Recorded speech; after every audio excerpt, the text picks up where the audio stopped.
혹시 들어보셨나요? 파리 증후군이라는 말을요. 그곳은 사랑과 낭만의 도시일 줄 알았지만 현실의 파리는 상상과 너무 달라 큰 충격을 받고 돌아오는 사람들이 있다고 합니다. 하지만 오늘 우리가 전할 이야기는 그 반대입니다. 편견 속에서 기대하지 않았던 나라, 한국. 그곳에서 예상하지 못한 따뜻함과 진심을 마주한 한 일본인 여성의 이야기입니다. 제 이름은 유이입니다. 일본의 작은 도시에서 평범하게 살아가는 20대 여성. 어릴 적부터 자연스럽게 한국은 위험한 나라라는 말을 들으며 자랐습니다. 거칠고 이기적이고 무섭다는 이미지. 아무런 의심 없이 그걸 진실로 믿었죠. 그런데 우연히 온라인 게임을 통해 알게 된 한국 친구. 그 친구를 만나기 위해 그저 호기심 반, 무모함 반으로 한국행 비행기에 몸을 실었습니다. 첫인상은 놀라웠어요. 생각보다 훨씬 활기차고 사람들은 세련되고 도시도 깔끔했죠. 하지만 여전히 제 마음속엔 의심과 경계심이 자리를 잡고 있었습니다. 겉모습에 속지 말자며 저는 제 감정을 누르고 있었죠. 그렇게 여행 둘째 날 믿기 어려운 일이 벌어졌습니다. 지갑을 통째로 잃어버린 겁니다. 현금, 카드, 신분증 모두 사라졌습니다. 낯선 땅, 낯선 언어. 저는 강남역 구석에 그저 무력하게 주저앉아 있었습니다. 그리고 조용히 울기 시작했죠. 그때 누군가 제게 다가왔습니다. 영무원이었습니다.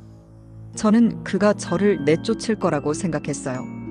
이방인에게 친절할 리 없어라는 그 깊은 편견이 제 마음을 사로잡고 있었으니까요. 하지만 그분은 제게 고개를 숙이고 따뜻한 눈빛으로 물었습니다. 괜찮아요? 도와드릴까요? 그리고 지갑에서 조심스럽게 2만 원을 꺼내 제 손에 쥐어주었습니다. 그 순간 저는 무너졌습니다. 두려움 대신 감동으로 눈물이 흘렀습니다. 그분의 도움으로 근처 파출소에 도착했습니다. 조금은 절망적인 마음으로 번역기를 꺼내 엉성한 말로 사정을 설명했습니다. 그런데 경찰관은 단 한 번도 짜증을 내지 않았습니다. 제 눈을 바라보며 고개를 끄덕여 주었고 서투른 설명에도 진심으로 귀 기울여 주었습니다.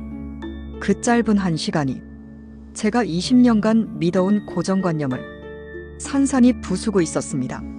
남은 돈은 고작 10,000원. 도움받을 사람은 아무도 없었죠. 그때 저는 마지막 희망으로 게임에서 만난 한국인 친구에게 SNS로 메시지를 보냈습니다. 도와줘요. 라는 단 3글자. 기대도 하지 않았습니다. 하지만 몇 분 후 그녀는 이렇게 답장했습니다. 3시간 걸리지만 갈게요. 거기서 기다려줘요. 이름도 얼굴도 모르는 사람을 위해 3시간을 달려와주는 사람. 그녀가 제 앞에 섰을 때 저는 믿을 수가 없었습니다. 그녀는 제게 미소를 지으며 말했어요. 괜찮아. 이제 내가 왔잖아. 그 짧은 한마디에 저는 또 한 번 울고 말았습니다.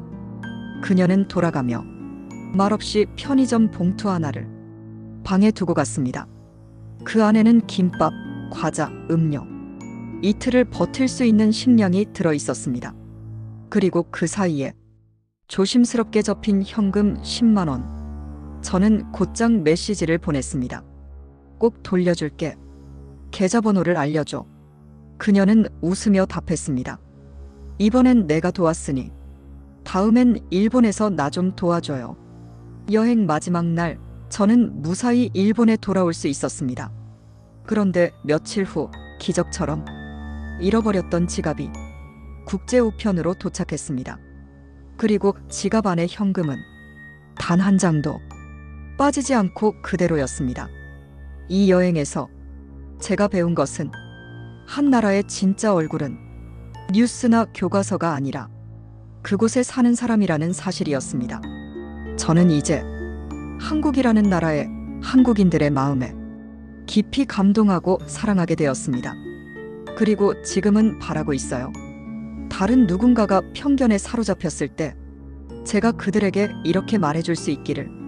진짜 한국을 당신도 한번 만나보세요. 이 이야기가 당신의 마음에도 작은 따뜻함이 되었길 바랍니다. 감동하셨다면 좋아요와 구독 그리고 댓글로 여러분의 이야기를 들려주세요. 친구의 이야기는 다음에도 사람과 사람 사이 진심이 만든 기적 같은 이야기를 전해드리겠습니다.